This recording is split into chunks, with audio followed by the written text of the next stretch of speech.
नमस्कार मित्रांनो, तुमचे स्वागत आहे. श्री स्वामी समर्थ. मित्रांनो, मेष राशीचे एप्रिल महिन्याचे संपूर्ण राशी भविष्य कसा जाईल?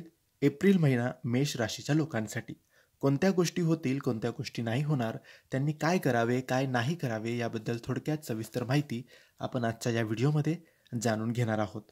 मित्रांनो, हा व्हिडिओ संपूर्ण बघा आणि तुमची किंवा तुमच्या जवळच्या व्यक्तींची मेष राशी असेल तर तुम्ही हा व्हिडिओ संपूर्ण बघावा आणि कमेंट्समध्ये श्री स्वामी समर्थ लिहायला अजिबात विसरायचं नाही. मित्रांनो, मेष राशीच्या लोकांना एप्रिल 2000 महिना विविध क्षेत्रामध्ये संमिश्र परिणाम देणारा असू शकतो.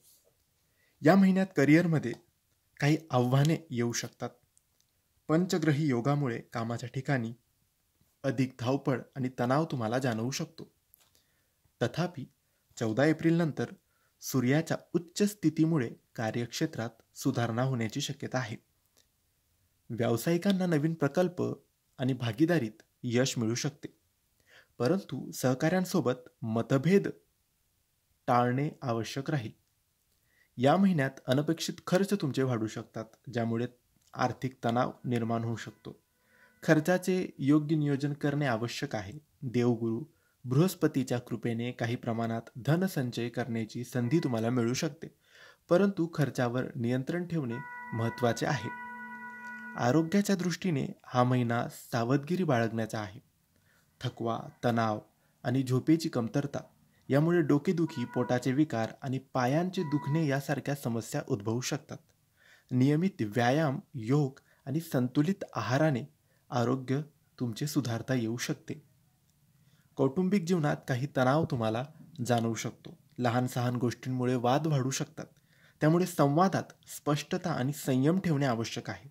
प्रेमसंबंधांसाठी हा महिना अनुकूल असू शकतो आणि अविवाहितांना विवाहाच्या प्रस्तावाची शक्यता आहे. तुम्ही नियमित योग, प्राणायाम आणि व्यायामाचा समावेश तुमच्या दिनचर्येत करा. संतुलित आणि पचनाला सोपा आहार घ्या. तळलेले आणि मसालेदार पदार्थ खाऊ नका. पुरेसे पाणी प्या. डिहायड्रेशन टाळा. नात्यामध्ये प्रेम, समजूतदारपणा आणि सहकार्य वाढवा. भावनांना शांत आणि स्पष्टपणे व्यक्त करा. व्यावसायिक निर्णय घेताना सावधगिरी आणि समजूतदारपणा राखा. मित्रांनो, हे होते एप्रिल महिन्याचे मेष राशीचे संपूर्ण राशी भविष्य. तुम्हाला ही माहिती कशी वाटली आम्हाला नक्की कळवा आणि माहिती आवडली असेल तर लाईक आणि शेअर करा. काही प्रश्न असतील तर कमेंट्सद्वारे विचारा आणि आमच्या चॅनलला सबस्क्राईब करायला विसरू नका. धन्यवाद. श्री स्वामी समर्थ.